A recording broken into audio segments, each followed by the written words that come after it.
de la serie Ejercicios para la Piedad. Esta es la última parte del capítulo 2, porque estamos estudiando en este capítulo los medios de gracia, la oración, la palabra, el estudio y la aplicación, y también la reunión con los santos, los líderes que nos edifican, y las disciplinas espirituales.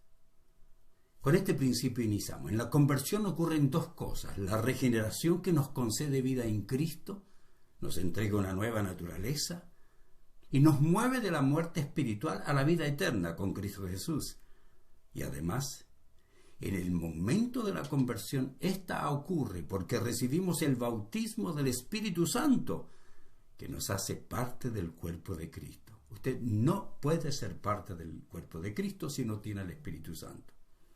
Pese a ser salvos, no podemos ser perfectos en nuestro carácter y la liberación total de nuestra naturaleza pecaminosa, pues eso vendrá, como le he dicho, en la glorificación. Cuando nos identificamos con Cristo de esta manera, compartimos su muerte, su sepultura, su resurrección, dice Pablo. Lo dice en Romanos, en Colosenses. Como resultado, podemos utilizar el poder, la guía de Dios, para vivir la vida que Dios diseñó. Ahora somos salvados, somos santificados, estamos siendo santificados día a día, pero es nuestro deber cumplir con las siguientes órdenes de Pablo, que dice: así que hagan morir las cosas pecaminosas y terrenales que acechan dentro de ustedes, porque son santos, porque estamos siendo santificados. Dice: no tengan nada que ver con la inmoralidad sexual, la impureza, las bajas pasiones y los malos deseos. No sean avaros, pues la persona avara es idólatra, porque adora las cosas de este mundo, el dinero, cosas, posesiones. Agrega: a causa de esos pecados viene la furia de Dios. Y ustedes solían hacer esas cosas cuando su vida aún formaba parte de este mundo. Colosenses 3, 5 al 7. Pero ya no debemos hacer eso. Los versículos 1 y 3 afirman que ha ocurrido la santificación definitiva porque ya no estamos muertos en pecado. Ya hemos muerto en Cristo. Hemos resucitado con Él. Y eso significa que tenemos nueva vida, que somos salvados y santificados. Pero en el versículo 5, Pablo ordena nuestras acciones en la santificación. Y en forma más concreta, aún en estos versículos, note lo que dice a los santificados: no se mientan unos a otros, porque ustedes ya se han quitado la vieja naturaleza pecaminosa y todos sus actos perversos. Vístanse con la nueva naturaleza y se renovarán a medida que aprendan a conocer a su Creador y se parezcan más a Él.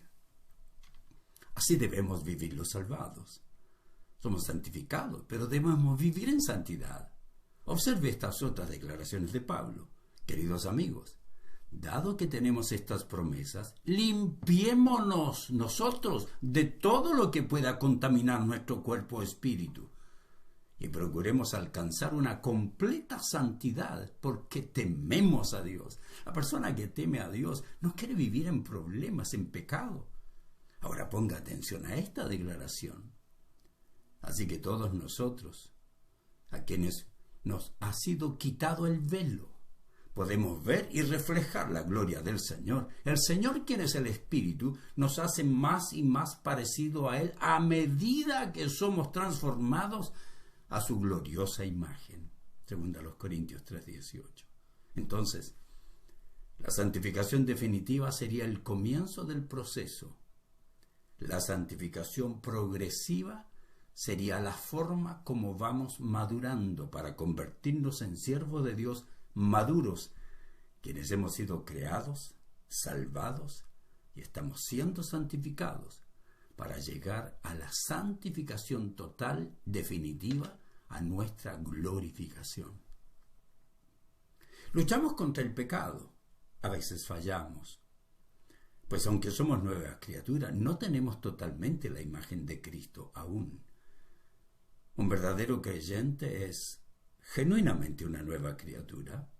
El verdadero creyente es salvado, aunque llegará el momento en que será totalmente santo, salvado de todo pecado cuando sea glorificado. De la misma manera, junto con la salvación y simultáneamente recibimos la santificación. Somos santos en posición, pero aún tenemos esta naturaleza pecaminosa y seremos salvados totalmente.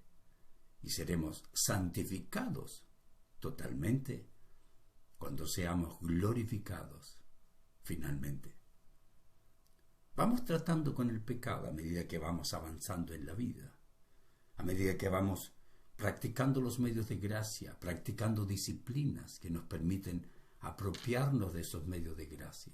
La adoración nos lleva a enfocar en Cristo y buscar la palabra de Dios para vivir en santidad. La palabra de Dios nos santifica, no la adoración. Pablo escribe: por lo tanto, amados hermanos, no están obligados a hacer lo que su naturaleza pecaminosa los incita a hacer, pues si viven obedeciéndola morirán. Pero si mediante el poder del Espíritu hacen morir las acciones de la naturaleza pecaminosa, vivirán. Pues todos los que son guiados por el Espíritu son verdaderos hijos de Dios. Esto es maravilloso, ¿no es cierto? Porque nosotros somos los responsables de combatir esas obras de la carne. Va existiendo esta progresión en la santificación, pero nosotros somos los encargados, debido a que nosotros hemos sido transformados a una vida nueva, debido a que nosotros tenemos una vida verdadera, debido a que nosotros estamos en Cristo y Él es nuestro Salvador y Él produce en nosotros la santificación. Él es nuestro Dios, nuestro Salvador, nuestro todo. Cristo es nuestra vida y vivimos en Él por siempre y para siempre, porque Él vive en nosotros. Así que nuestro deber, queridos, es que nos comportemos como se deben comportar los ciudadanos del reino. Nuestro deber es que, debido a que Cristo nos salvó a nosotros, debido a que Cristo nos trajo a esta nueva vida, nosotros, debido a que estamos siendo santificados, elijamos obras que nos ayudan a poder apropiarnos de los medios de gracia que producen en nosotros la salvación que Dios nos está entregando hasta que llegue el momento en que seamos totalmente salvados. Es maravilloso, queridos, que nosotros comprendamos estas grandes verdades. Lo que tiene que estar absolutamente claro en nuestra mente es que nosotros no podemos producir santidad. No importa qué le enseñen, que usted venga al templo para que viva una vida de santidad, que usted ofrende para que viva una vida de santidad, que usted ayune para que viva una vida de santidad, que usted adore a Dios para que viva una vida de santidad, cantando y adorando en el templo. Nada de eso le santifica. Esto es lo que quiero que me entienda totalmente. Nosotros hacemos todo aquello porque somos salvados, porque somos santificados. Pero la gran verdad es esta: aún los no cristianos pueden cantar. Aún los no cristianos pueden adorar. Aún los no cristianos, los falsos cristianos, aquellos que son sinceros en su religión, pero no han obtenido la salvación, aquellos que dice Judas, que se han metido en nuestras congregaciones, aquellos que dice Judas, que estarán entre nosotros, y dice Juan, se fueron de nosotros, porque no eran de nosotros. Así que por eso, el hecho de que la persona se reúna regularmente, el hecho de que una persona diga que tiene una profecía de Dios o aun que haga un milagro, esa persona no significa que por lo que está haciendo demuestra que es un salvado. ¿Recuerda las palabras de Jesucristo? Vendrán muchos diciendo: Señor, en tu nombre echamos fuera demonios, en tu nombre dijimos profecías, En tu nombre hicimos milagros. Y el Señor dirá, maldito, no os conozco de dónde seáis. Déjeme ser bien claro con usted. Es esencial que nosotros, los que somos hijos de Dios, entendamos que Dios es el que pone el querer como el hacer de su buena voluntad.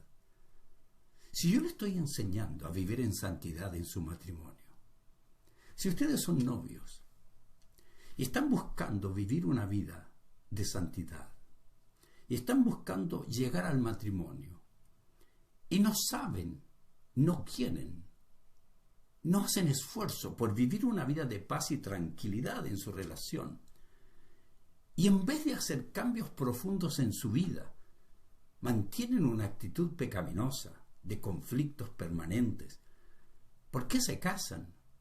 Va a ser peor su matrimonio. Las personas en el noviazgo tienen que aprender a cambiar su manera de pensar, a someterse a Dios, a vivir una vida de devoción total y decir, Señor, no es lo que yo quiera, este noviazgo, este matrimonio, no lo voy a vivir como yo quiero, como a mí me gusta, como yo aprendí, con el sistema de pensamiento que antes tenía. Señor, yo no quiero educar a mis hijos, ni disciplinar a mis hijos de la forma que lo hacía sin Dios. ¿Cómo es posible, queridos, que aquellos que tenemos intimidad con Dios, que tenemos los medios de gracia, recuerda cuáles son? Tengo que repetírselo. Los medios de gracia son la oración.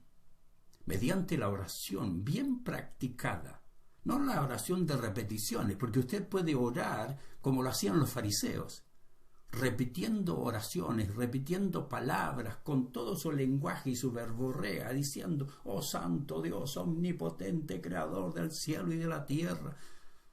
Usted cree que está orando, ¿cierto? Recuerde esto, que es clave. El medio de gracia de la oración, el que produce en nosotros santificación, esa oración la tiene la persona que tiene temor a Dios, que sabe que Dios está presente escuchando lo que está diciendo, que sabe que Dios conoce su estado, su moral, su intimidad, que sabe si él está viviendo en santidad o viviendo en pecado. Si usted se imagina llegar donde alguien que conoce todo y decirle, Señor, te alabo, gracias, porque tú me cuidas y yo te amo. ¿Te amo? Por eso es que la oración, queridos, no puede ser repeticiones. Porque la oración es aquel medio que Dios me permite para encontrarme con Él, con el Todopoderoso, para encontrarme con el Omnisciente, el Omnipresente, el Omnipotente, para encontrarme con Él, porque Él verdaderamente es quien me conoce. Por lo tanto, mi oración, si yo estoy orando cosas que Dios sabe que no estoy haciendo, y pidiendo cosas para gastar en mis deleites, pidiendo cosas para mi mejor beneficio de mi orgullo y de mi deseo materialista, Dios sabe aquello. Así que Dios no puede contestar positivamente una oración que Él conoce que va a ser negativa para la persona. Por eso que la oración es un medio de gracia, pero la oración practicada bíblicamente, la oración practicada con la conciencia de que Dios nos está escuchando, que Él está presente, que nos conoce, que tenemos que mostrarnos abiertamente delante de Él tal como somos, que tenemos que mostrarnos delante de Él con nuestros pecados, nuestros aciertos, nuestros errores, que tenemos que buscar la ayuda de nuestro Dios. Por eso tenemos que desarrollar las disciplinas. Recuerde esto, las disciplinas personales que nos permiten apartarnos de las distracciones y la maldad mientras realizamos actos de abstinencia. Eso es disciplina, no medio de gracia. Podemos apartarnos de las tensiones al meditar, de las presiones al ayunar, involucramientos en este mundo, cuando nos separamos para tener un tiempo de adoración o de silencio. Cuando nos apartamos para ayunar, nos abstenemos de alimentos. Cuando desarrollamos dominio propio, nos abstenemos de lo pecaminoso. Estas no son prácticas fáciles, pues demandan disciplina y perseverancia, y nos exigen que renunciemos a algo que es perfectamente normal, algo que no es malo en sí mismo, como la comida o nuestra actividad sexual en el matrimonio, porque pueden estar tomando un tiempo precioso que podríamos dedicar a nuestra relación con Dios. O porque si nos abstenemos de ellas, podemos tener algún tiempo de enfoque sin distracciones en nuestra relación con Dios. Pero esa abstinencia debe ser solo por un tiempo limitado. Nada de eso santifica, nos lleva a pensar en los medios de gracia. Las disciplinas de abstinencia no ayudan a disminuir nuestro enredo con cosas mundanas que no son malas, pero que nos impiden tener una relación más cercana con Dios. Esa es la ayuda que nos brinda para enfocar en Dios, no para ser más santos. Segundo, las disciplinas personales que nos permiten involucrarnos en el servicio y unirnos a los demás miembros del cuerpo de Cristo para la edificación mutua. Es decir, hay disciplinas que nos permiten estar juntos con los demás hermanos. Los místicos que no dedican tiempo al estudio y la aplicación de la verdad se convierten en cristianos emocionales, en cristianos románticos. Son románticos espirituales que solo quieren adoración, cántico, sin esfuerzo para vivir la verdad. Y a Dios no le agrada aquello. Debemos leer, memorizar, meditar la palabra de Dios, debemos interpretar las Escrituras, eso requiere esfuerzo y tiempo, y no hay atajos. Pocos cristianos niegan la necesidad de la adoración en sus rutinas semanales. A muchos les encanta adorar y cantar, pero a pocos les gusta la disciplina de la oración, el medio de gracia de escudriñar las Escrituras y practicarlas, estar sujeto a líderes que nos enseñen la verdad para saber practicarla. No solo somos llamados a tener una adoración personal, también como iglesia. No solo se nos ordena que oremos, que estudiemos la Biblia personalmente, sino también que compartamos los estudios con otros hijos de Dios, sino también que seamos enseñados públicamente y no estudiemos solo privadamente.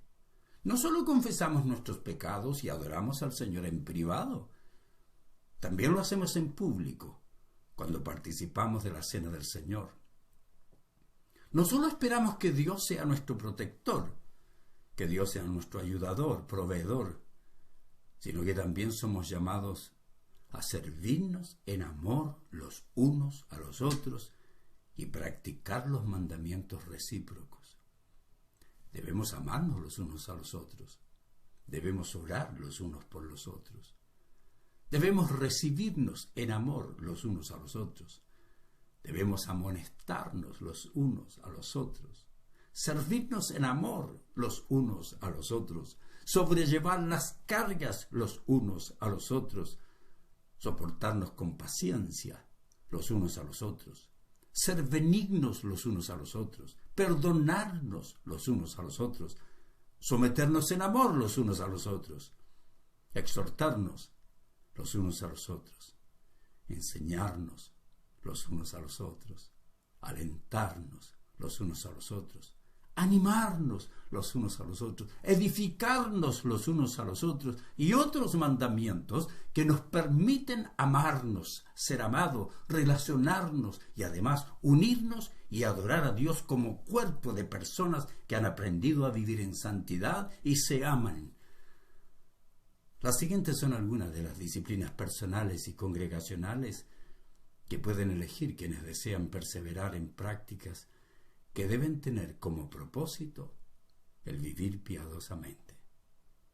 La meta no es la práctica como un fin en sí mismo, sino que estas disciplinas son prácticas que nos permiten conseguir el fin. ¿Cuál es el fin? Apropiarnos de la santificación que Dios nos provee, enfocar en nuestro Salvador Redentor. Disciplinas personales, por ejemplo, el ayuno, el estudio de la palabra de Dios con la intención de realizar la debida aplicación, el dominio propio, que al ser desarrollado nos permite decir no a la carne, sí al espíritu. La sumisión a las autoridades, una linda disciplina, sumisión para ser entrenados y discipulados. El servicio a los demás, para practicar nuestro amor. Maravillosas disciplinas. También hay disciplinas corporativas. Oramos en conjunto, estudiamos la palabra en conjunto, nos servimos, celebramos en conjunto.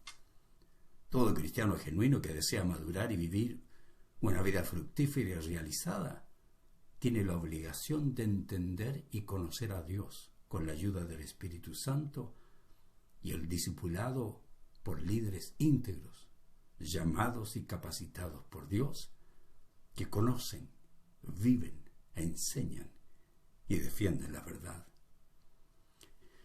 El cristiano genuino no es perfecto, pero lucha por vivir en santidad.